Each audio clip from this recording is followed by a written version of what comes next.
جمع. آقای عقیلی منو به یاد جوانی ها انداخته.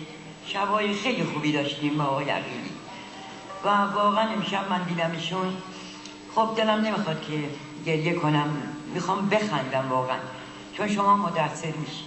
شبای خیلی خوبی داشتیم، بسیار شبای عالی و میبینم حالا ماشاءالله چاق شدن. اگه شما رو میدیدم، اگه میدیدمت نمیشناختم واقعا. خب من با اجازه آقای عقیلی اون بردی از یادم و شعر بسیار زیبای این ترانه از زنده یاد پرویز خطیبی است، روحشون شاد، و آهنگ از آقای گرگینزاده. خانم دلکش درسته؟ ممنون. البته خود خانم دلکشم در این کارها همراهی کردن. میدونید که خانم دلکش سالها با نام مستعار نیلوفر آهنگ می ساختن. یکی از اون آهنگای زیبا ساز شکسته است. ممنون.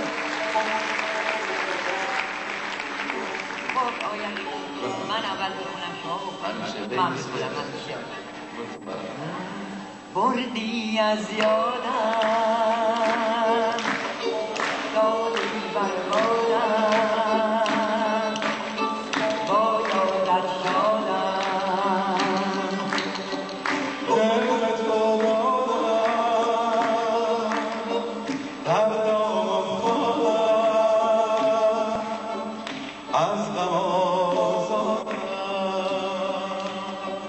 دل به تو دادم فتادم به غم، ای گل بر اشک خونینم بخند، سوزم از سوز نگاهم، چشم من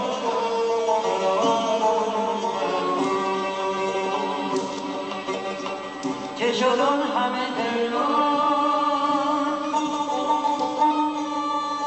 که از آن لب خندان بشنیدم و هرگز خبری نشد از آن، که یاری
ترانه‌هایی که روی صحنه آمدن برای خوندن توسط این بانوی آواز ایران بود و افتخار می‌کنم که در خدمتش بودم سالها در اون فانوس، همونطور که دوست عزیزم بود.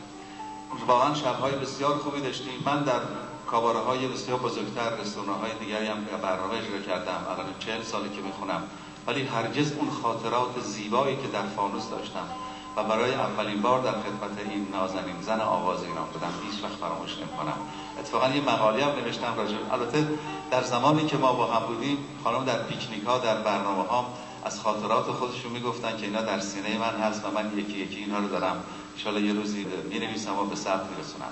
و به هر حال یک بار دیگه خوش شدم که این آهنگی رو که ما سالها من بودم در اینجا دیگه در خدمتش این آهنگ رو بخونم.